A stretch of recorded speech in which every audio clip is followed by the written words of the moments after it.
listening to Inclusive AF with Jackye Clayton and Katee Van Horn.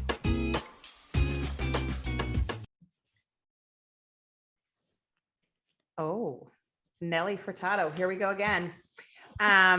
Welcome to the Inclusive AF podcast. I'm Katee Van Horn. And I'm Jackye Clayton, and I'm so glad to be here. I'm glad you're here, Jackye, because I feel like we haven't recorded in about 65 years. It really has only been like a couple weeks, but you know, it just feels like it's good to be together again and checking things out. So on this episode, we're going to do something fun, huh? Yeah, we'll find out. We have not screened these yet, so this could be an interesting conversation. So we asked you all to send in questions, and we will continue asking you to send in questions, and you could send it to info@inclusiveafpodcast.com. But as part of the asking of questions, we decided to do kind of a abbreviated or a kind of our own version of a Ask Me Anything or AMA. So we have some questions from listeners that we wanted to ask and answer. So that's what we're going to do during this episode. Woo! It's Ask Me Anything. It's not I'll answer everything. Just to Ask me anything, not sure I'll answer. That's what we're going to call it. .com. Inclusive, we're going to change the name to Inclusive AF, kind of. When it works for us and we know the answers to the questions. Yes. Yeah. I would like to kick us off. Are you ready? Yes. Okay. And the way I'm thinking this will work, and you tell me if you want to do something differently. Like I'm going to ask the question and I think we both can answer, or whoever's comfortable answer. Like, I don't think it has to be like, Jackye, this question's for you. Although some of them are addressed to you. So I was about to say, same. Yeah. Some of them might be specific to you. Okay. So the first question is from one of our listeners in Ohio. Oh, hello. What was your journey to get into D&I? Oh, great question. So what's my journey? It really started a long time ago when I was in a galaxy far, far away. Yes. Obi-Wan Kenobi, you're my only hope. It started because I was a recruiter and I was listening to how people were going to find diverse talent. And I just knew that they weren't going to find me. So this is starting back like 2006, and then right around 2008 is when I did the research and dug in order to do that. So I've always kind of brought that out and started doing it kind of as a side hustle since then, independently, because so many organizations at the time weren't willing to, or did not have an interest to focus on diversity and inclusion. And it was always important to me because I thought I was pretty awesome. Also, during that time, I was asked by Deloitte, based on some of the writings, to do some training, and the person wanted to hire me. And I was like, oh, you can't, because I don't have my degree, but you can pay me $10,000 a pop. It's fine. Like, I'm good with that.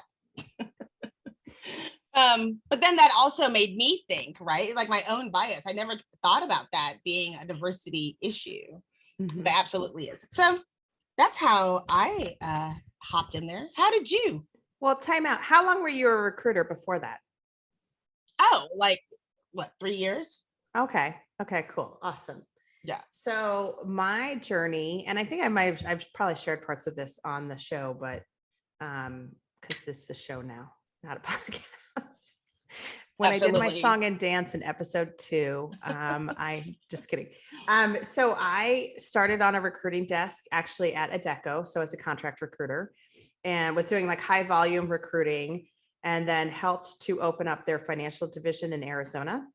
And as part of opening that up, actually got to like really do sales in terms of contract labor and in the finance industry. And this was pre-2008. So booming, we couldn't find enough people to fill these roles for, doing mortgages and whatnot. And then really kind of decided I wanted to go inside of a recruiting environment for an organization. But I was also really intrigued by the whole idea of being a generalist. So moved into a hybrid role at Chase where I was able to recruit, but also was able to work as a business partner, and then moved to Target as an HR business partner for a few years. And then most recently was at GoDaddy. And during the time that I was at GoDaddy, was really able to focus on kind of the systems, the processes, the policies, how they work and how they don't work for certain people, and how that employee experience is different for everyone, and can be different based on the color of your skin, your gender, all of these different things. And so was really able to work with the team and focus on how do we make things more equitable? How do we think about the promotion process, the hiring process, all of these different pieces of the puzzle of the employee experience to make them more equitable and to really help leaders be better leaders, which is such a critical piece to the puzzle. So, as part of that was working with a lot of great organizations and kept getting the question of, hey, can you do that here? Can you do that there? And so, with the experience that I had and, the changes that we were able to make at GoDaddy, was able to turn that into a consultancy. And we are finishing our 4th year, going into our 5th year. I say we, it's me. I was about to Going in- say, Rue, Going you into and my the 5th cats, year. you and Olive. Yeah, Olive and Opie have been a critical part of this journey. Just kidding. But they are, because they're cute.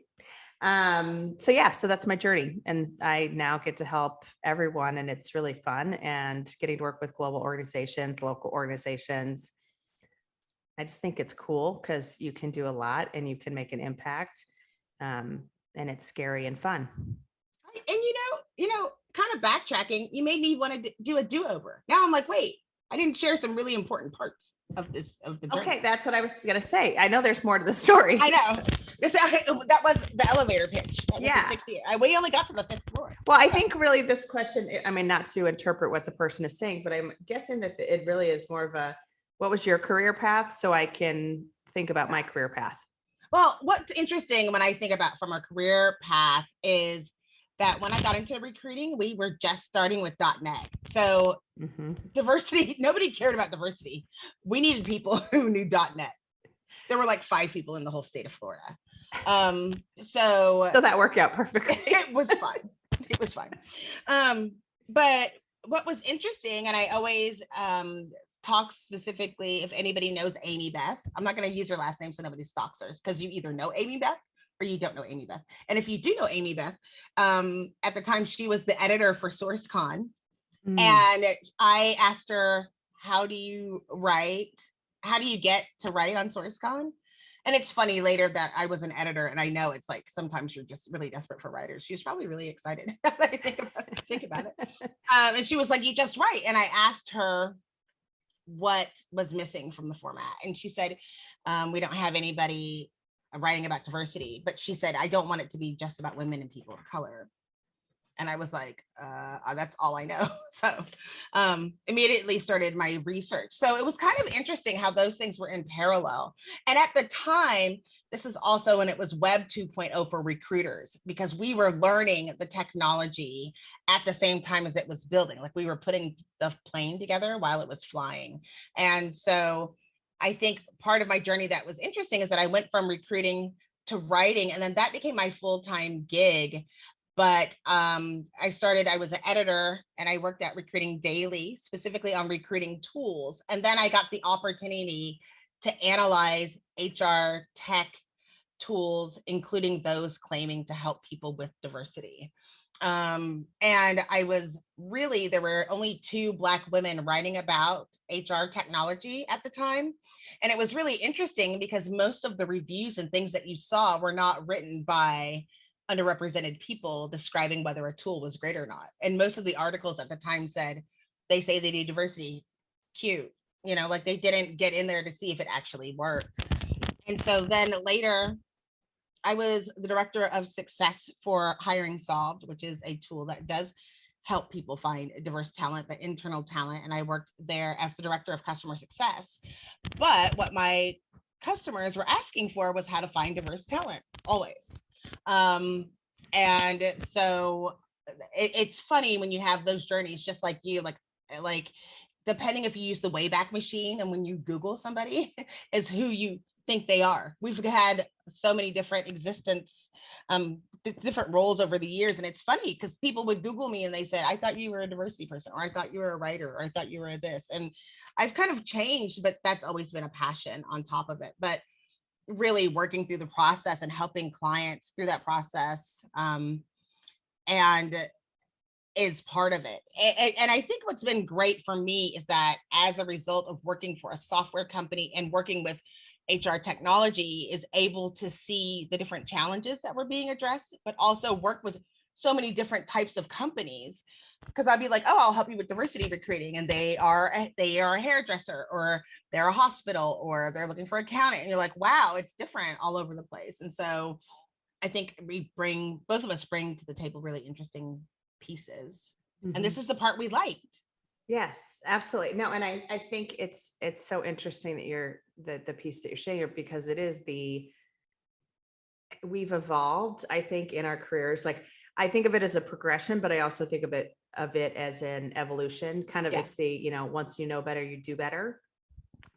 And I think everyone can say this, like I will say, just as an HR person, when I first became an HR business partner, I probably was doing things that were increasing bias and not great behaviors, sure. and doing things that, I just didn't know any better.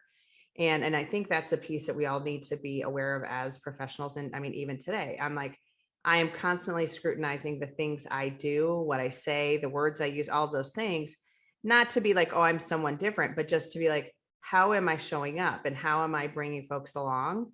So I think that's really critical. And I like that. All right. What's your first one? Okay. So my first one is, as a white woman. So is this directed towards you then? It sounded like it the way I am. As a white woman, what makes you qualified to talk about diversity and inclusion? Looking at the white woman. I'm not sure where I am on your Zoom, but you look the right way. That's good. Oh, good. Hey.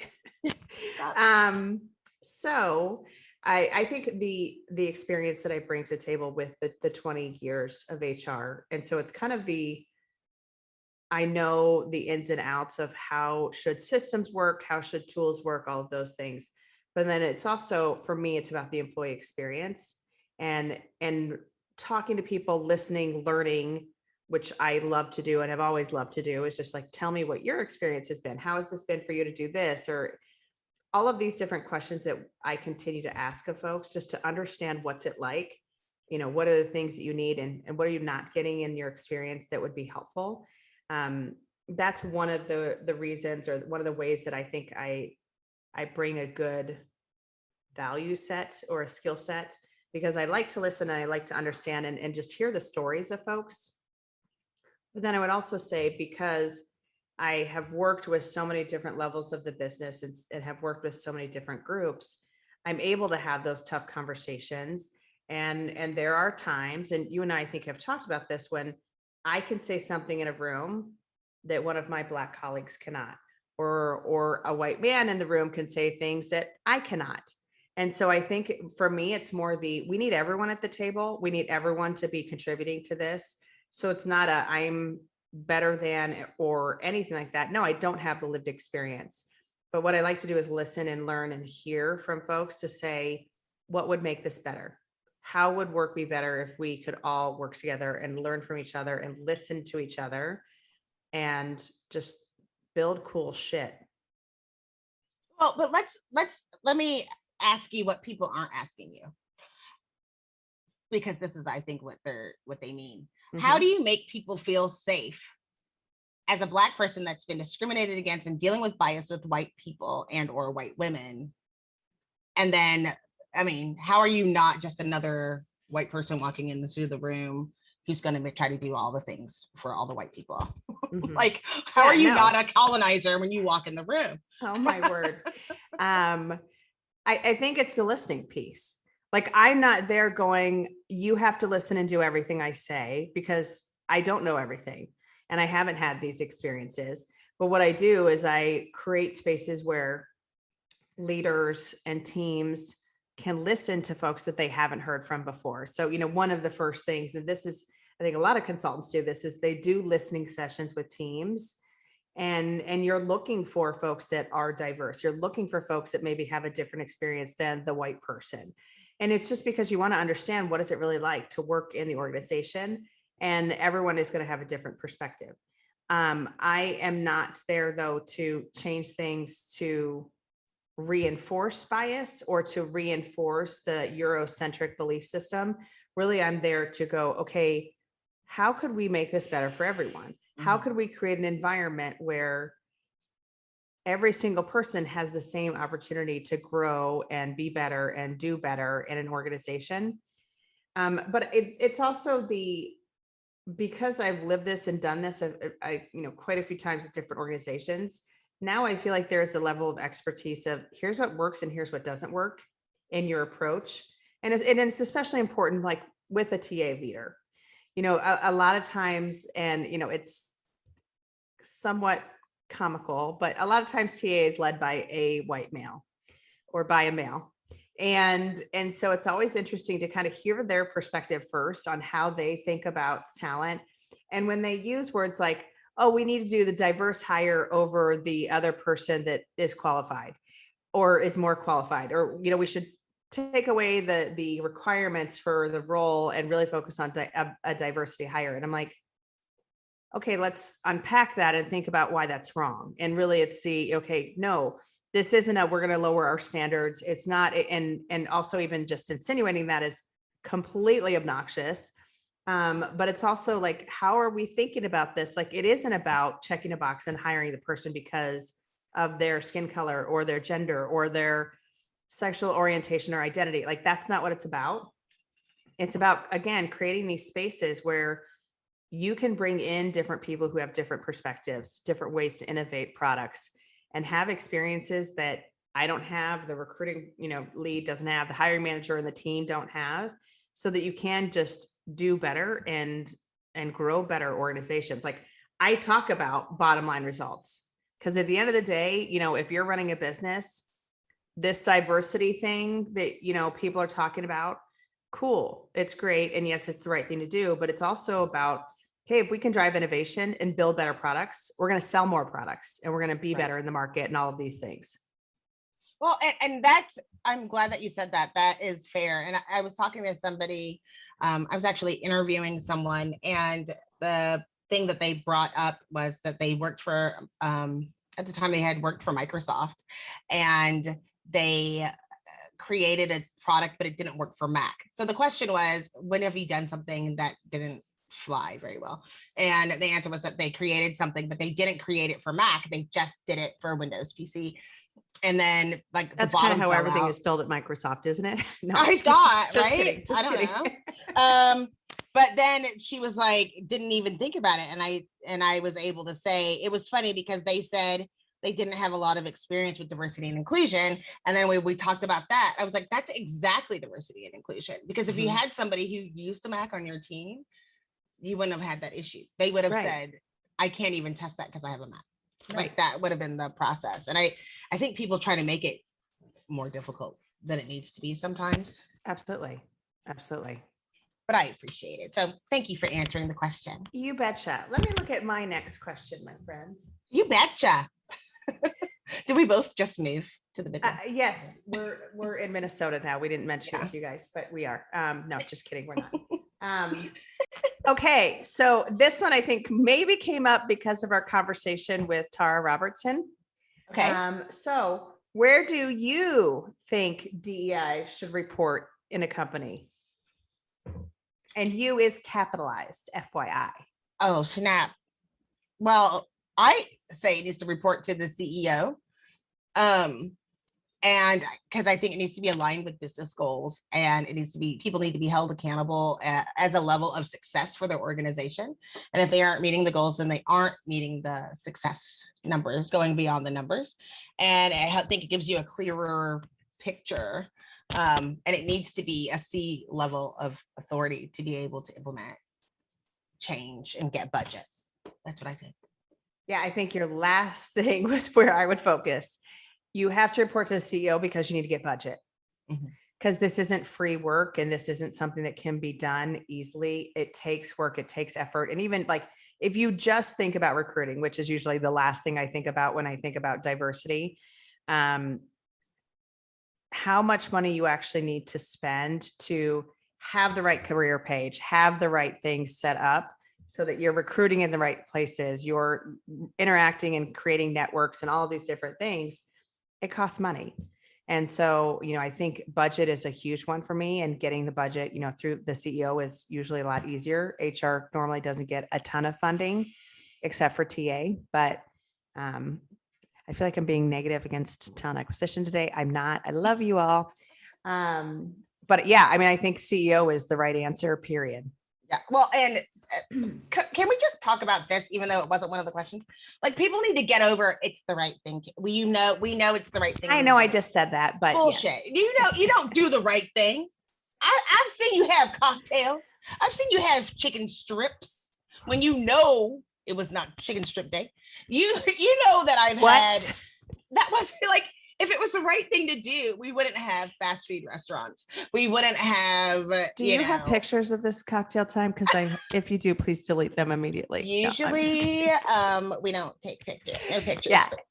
If y'all come to any HR conferences with us, we're very quiet and demure, and we'll be the shrinking violets in the corner. Yes. But I just, when people always say, oh, because it's the right thing to do. And you just are looking at them and being like, so would have been ironing that shirt. Right. But you didn't do that. I hate ironing. No, and I do say that, and I do use the, yes, it's the right thing to do.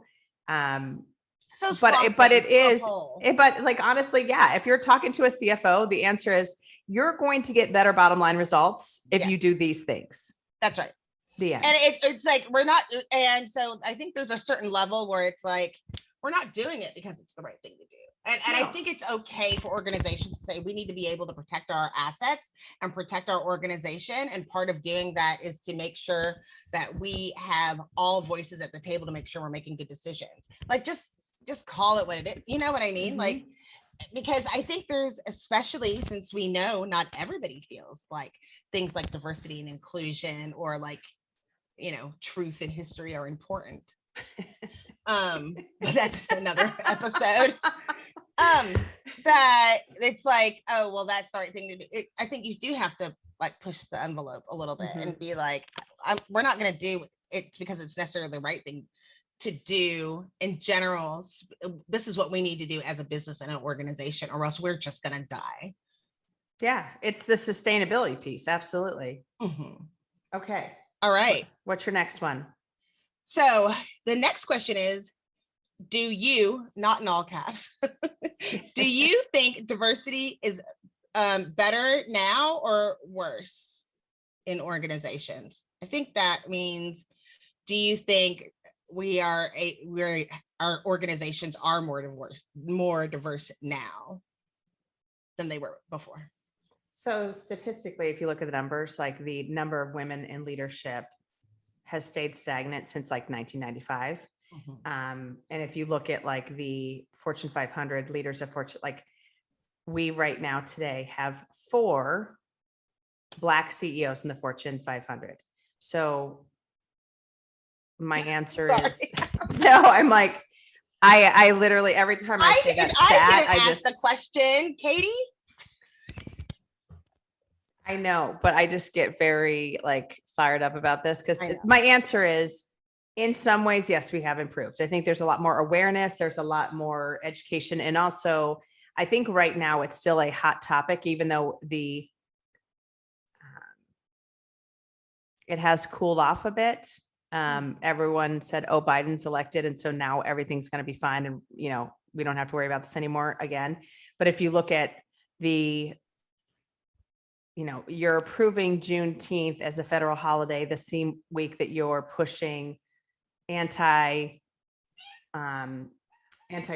bills, you're pushing anti-CRT education, you're doing all of these things that are in such a conflict with saying, oh yes, but we're going to honor Juneteenth as a federal holiday, that it's just like this is all a bunch of baloney.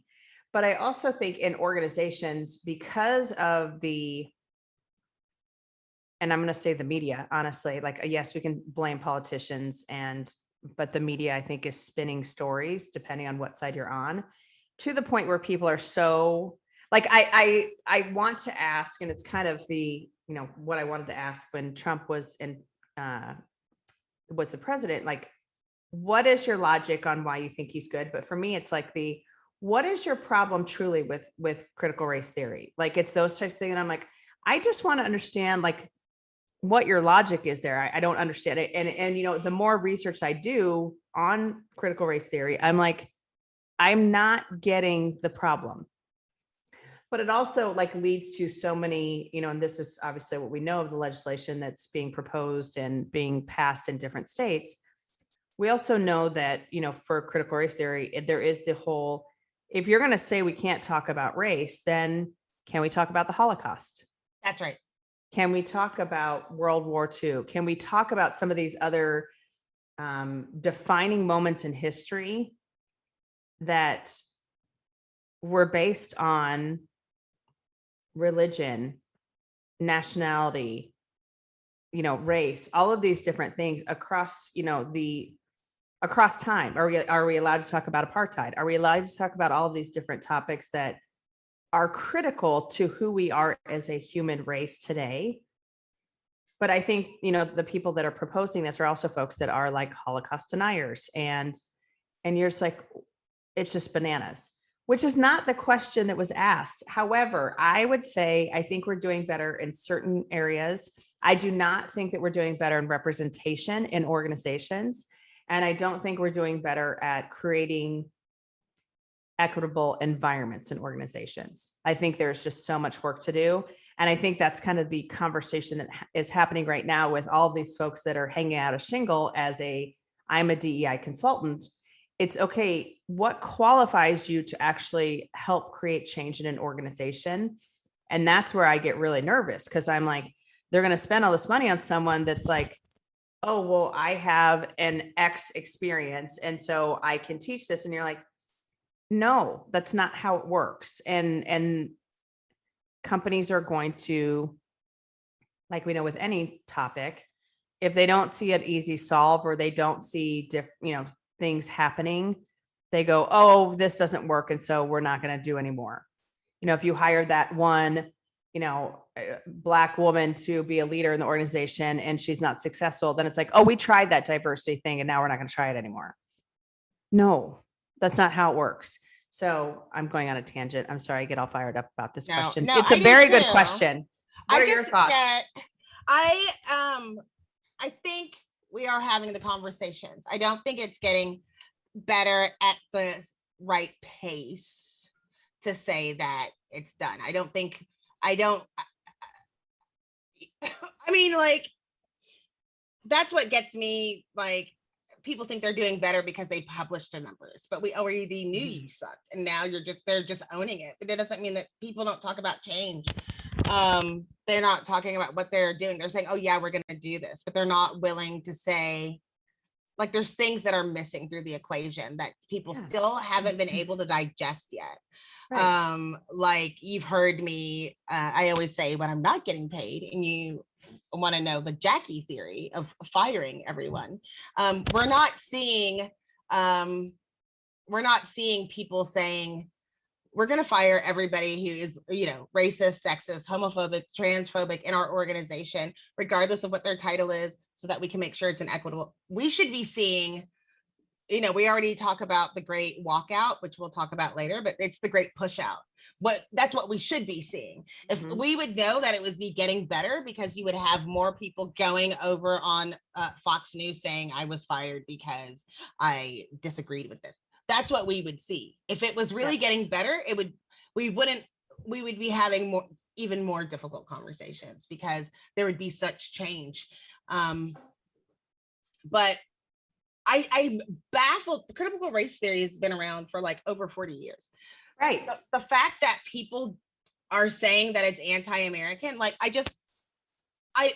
the thing that bothers me is, like, you're saying, like, you look at Germany and they own it. You look at some other countries, they fully own it.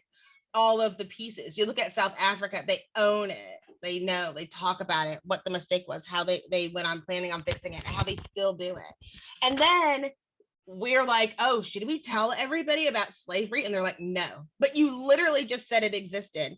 You literally just said you don't want to tell anybody about this, that you're hiding it, and people are voting for it.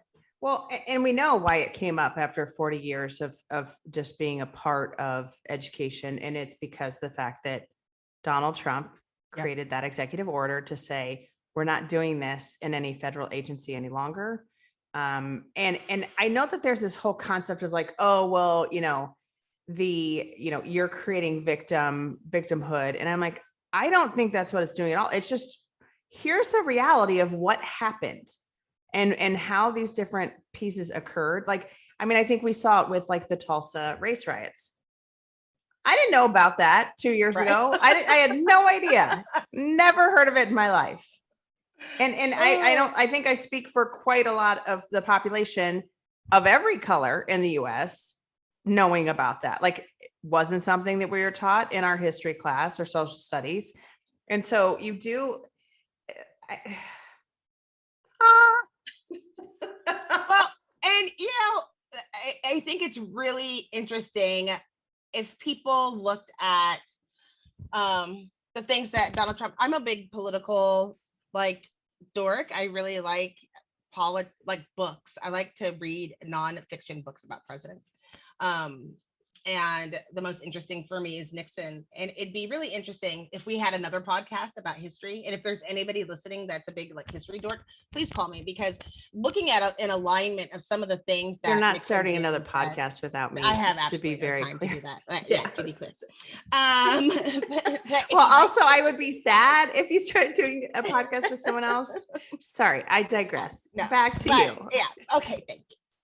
If we get those matching tattoos, you won't have to worry about it. Exactly.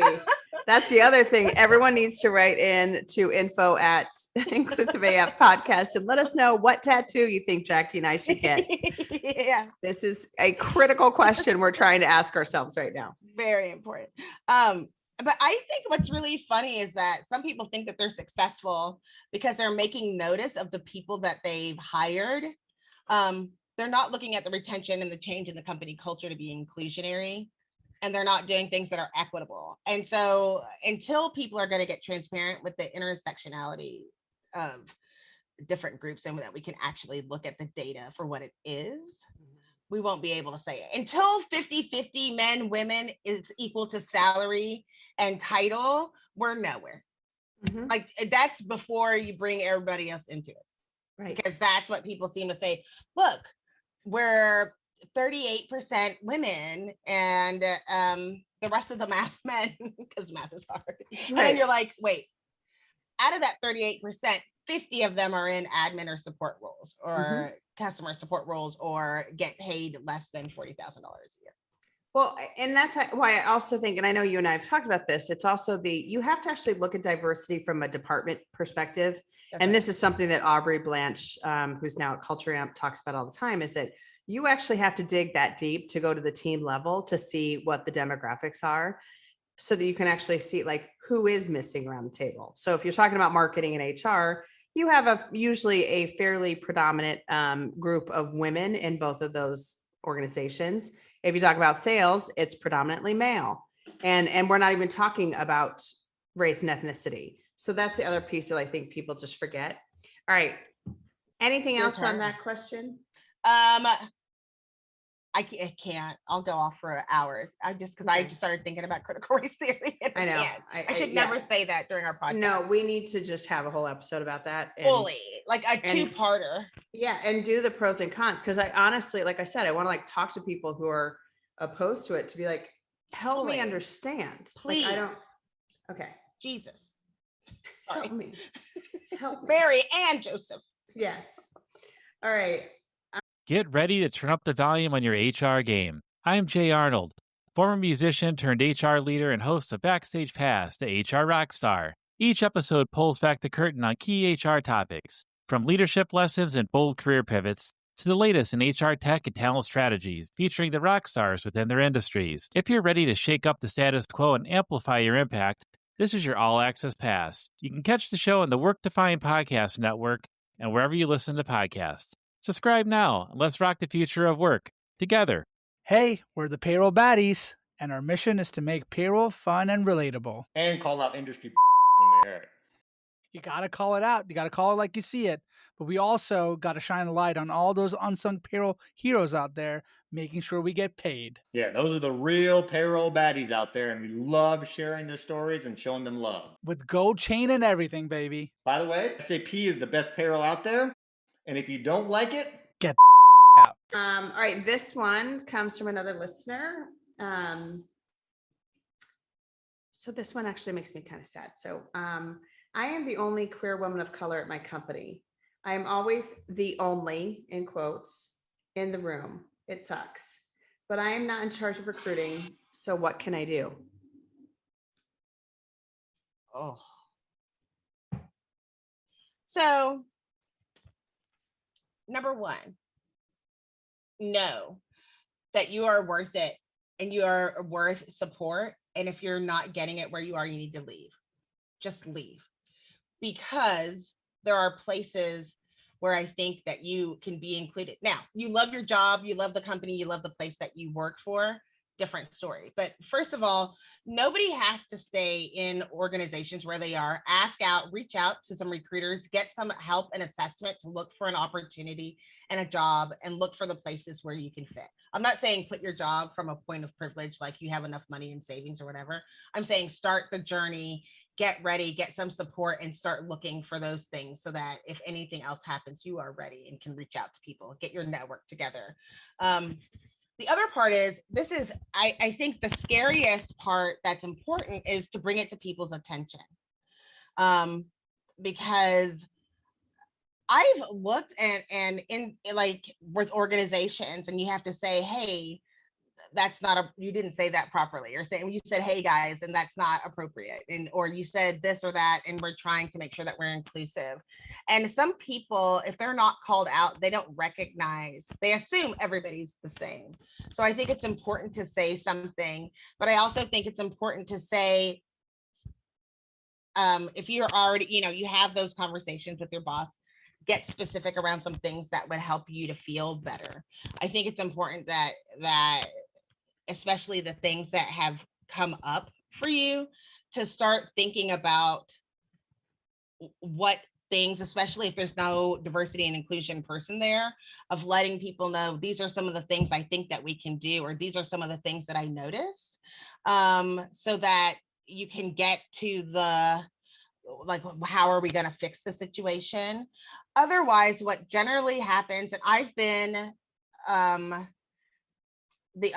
I've on purpose, I've tried to create spaces where I wasn't invited. P.S. sidebar. Talking to my dad this is close to Father's Day when we're recording, and my dad literally just apologized for putting me in those situations growing up. And I'm not going to cry about it. But like, finally, he realized that because of him trying to make spaces and doing things, that he put all of us in very difficult situations our whole life. At 48, he tells me this. Not when I was the only Black kid in school. He didn't tell me that, Mm-hmm. But now he realizes, like we all do as parents, as we go through this journey, whether you're a fur parent or a regular parent, like, oh, maybe that wasn't a great choice. I didn't realize, I didn't know better. And when you know better, you do better. And so I feel like it's important as you go through their journey that not only do you find a place where you can be successful, but a place where you can grow, where this doesn't have to be a concern. This is a lot of we all have superpowers because people don't realize that you're going to work burdened before you even walk in the door. And that's a really painful place. And so again, I think it's a really important first to set yourself up for a place of safety, And by doing that, I mean increasing your network, making sure your resume is always ready, making sure and looking, just keep looking for places where you think you can be comfortable. It's okay to make the change to another organization. If you're not sure, ask, reach out to some recruiters, reach out to me specifically. I spell my name funny. I'm pretty easy to find.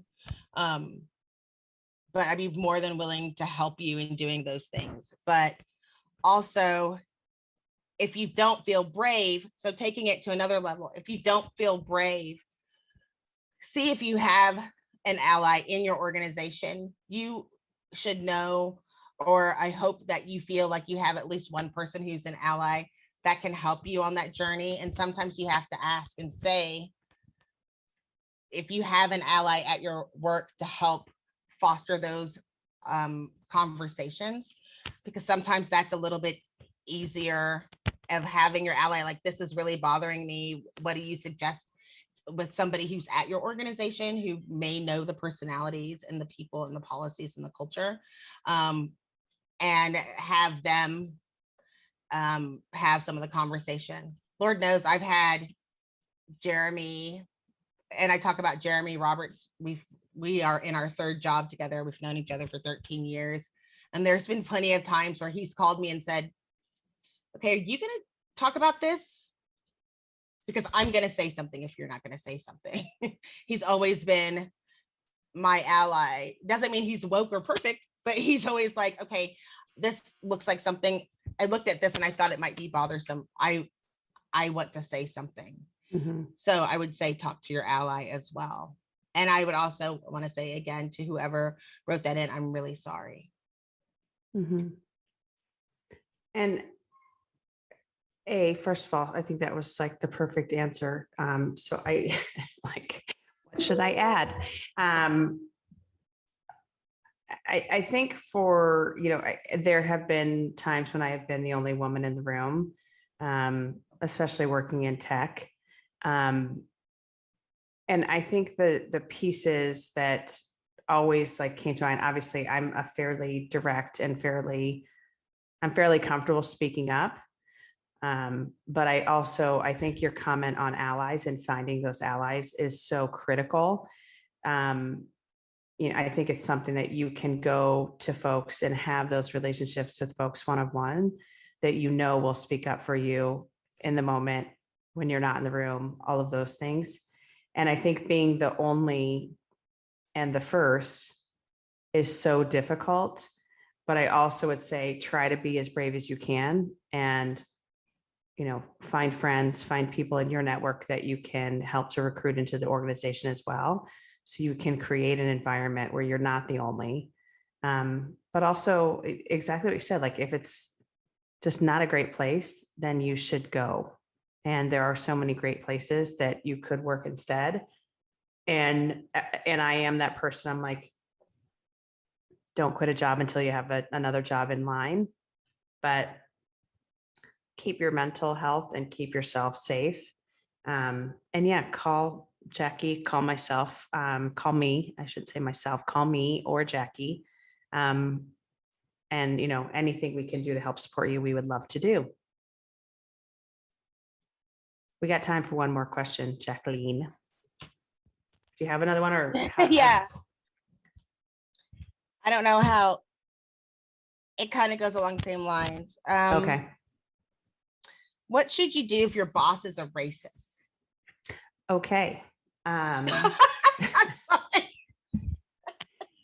you guys send us some easier questions next time? No, I'm just kidding.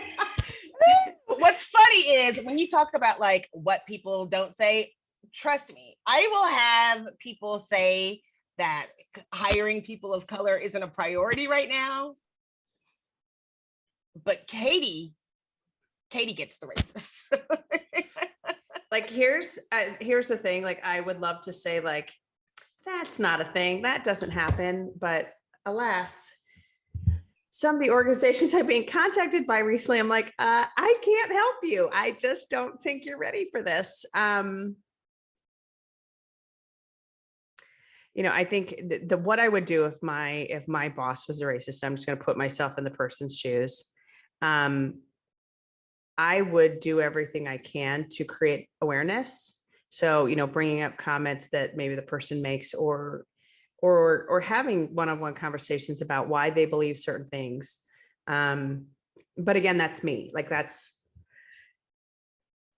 what I do for a living, but also that's just who I am as a human, that I'm going to go help me understand. Like that was the, one of the first HR lessons I learned is when you're doing an investigation, when you're doing any of these things, it's seek to understand. So ask, help me understand why you think this way, or tell me more about that. And I think those are, like, as silly as they are, I think they're great ways to just start the conversation in a non-defensive way. But I think there are certain things that you can change about a person, and there are other things that you will not be able to change.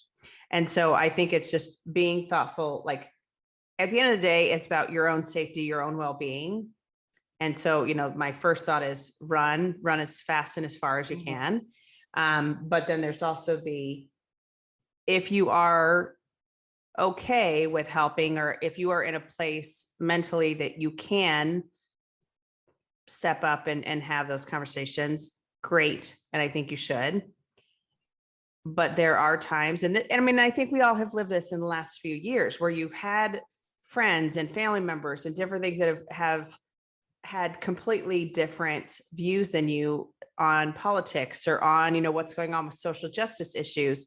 And it's like the choose your battles thing, where when it's right, have the conversation, and when it doesn't feel right, get the heck out of Dodge. Absolutely. And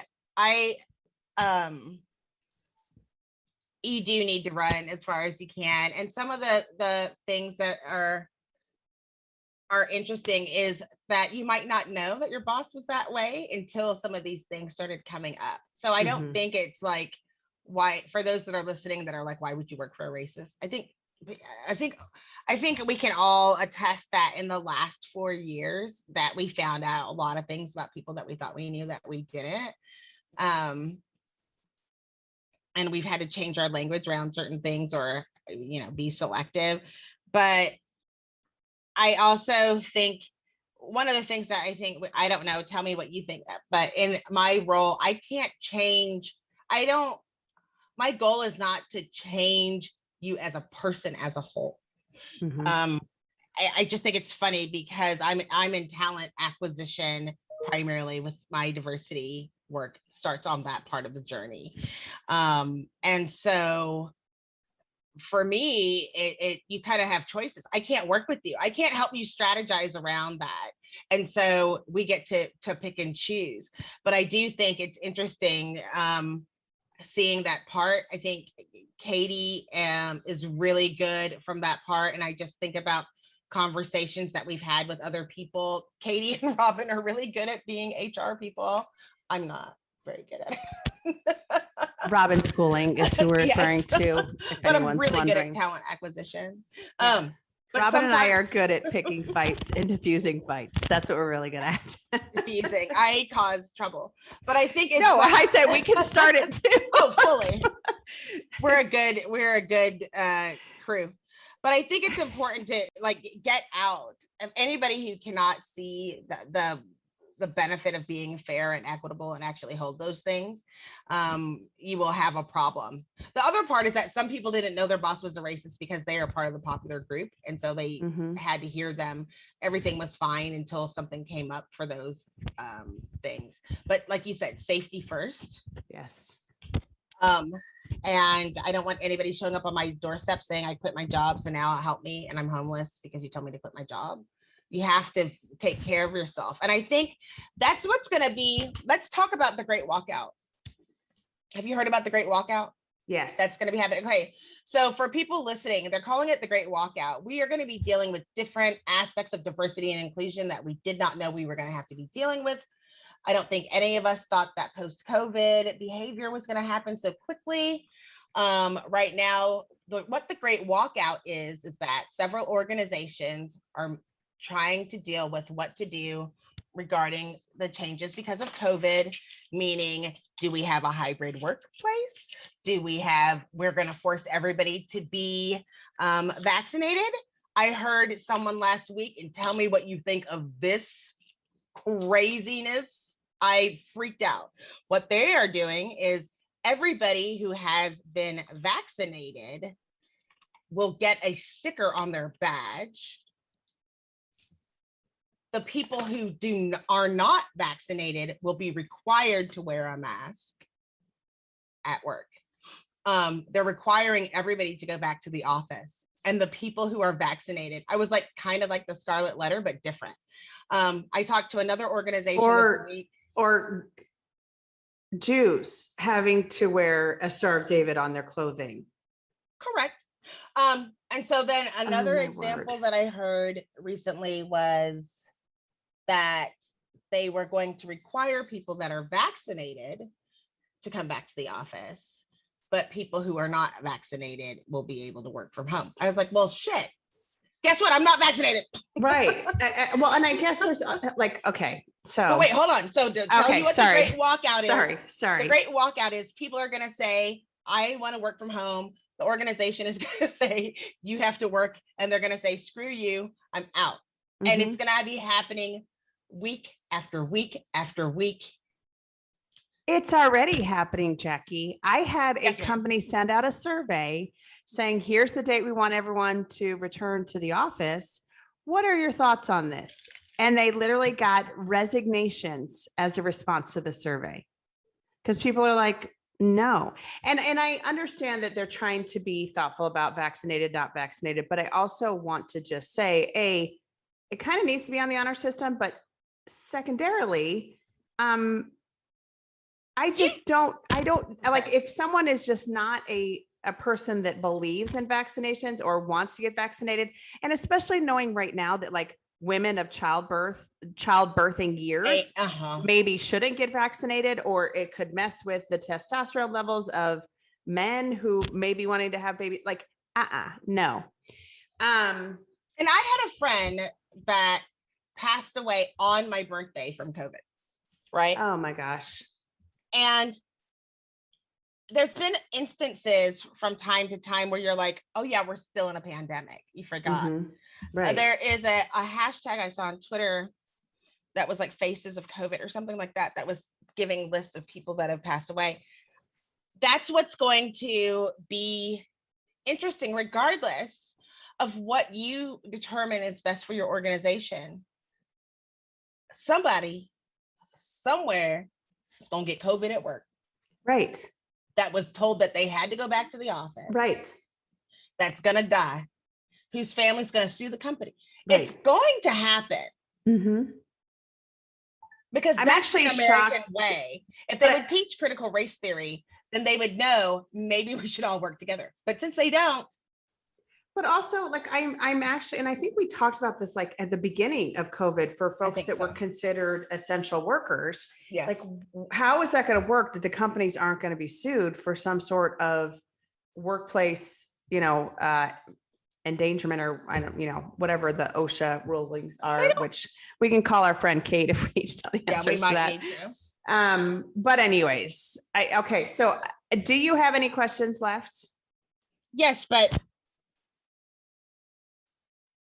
do we need to do a part 2? I think we might need to do a part 2. Okay. Because I mean, there's no short answer to any of these things. No, right. I was like, I have probably 4 more questions. Well, I mean, because we're trying to be helpful. If it was like, it is called Inclusive AF. If it was called the Jackye Katee Show, this would have been the shortest segment we've ever done. Which I knew my bosses are racist.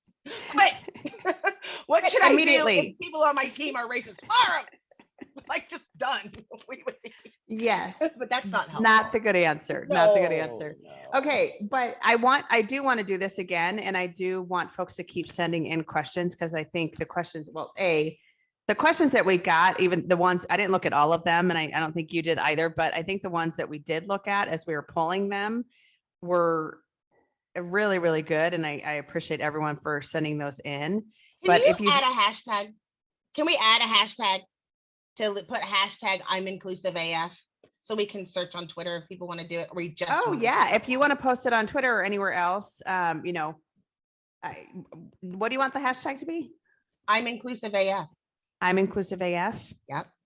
All right. So folks, you can either send us an email at info@inclusiveafpodcast.com, or you can tweet it all around. Hashtag I'm inclusive AF. Okay, so Jacqueline, Mhm. what's your one thing? Like this is that, I don't know if we can ask this question. I think my one thing for everyone is to be safe. Be Yes. safe. You are valuable, but all of us in these times and things are just, I think people feel a lot more secure, but they're still a little wonky. Not Yep. really sure. So I think it's time for everyone. Please, please, please make sure your resume is completely updated. Make sure that you are networking as often as possible. Make sure that you are looking for opportunities that match not only your job title, but your personal beliefs and company culture. Look for those things. Stay safe, and you are worth supporting. Awesome. Thank you. And mine would be really this kind of the same thing, but slightly twisted. Mine is more along the lines of you are very valuable. It's a candidate's market. And so you will find something else. Absolutely. And to your point, I think the last piece of it is really the make sure that you are networking, talking to people, looking at your resume and making sure it's up to date, all that good stuff. But also be brave. And if you're comfortable stepping up and being the person that is the ally, if you're being comfortable, stepping up and saying that's not okay, asking questions, creating awareness, all that stuff, that's what I would also encourage folks to do. No, I appreciate that. Yeah. All right. Well, thank you all for listening, and we will come back with another AMA here as questions come in, and maybe we can add just a question onto each podcast so we can continue to answer these as they're coming in.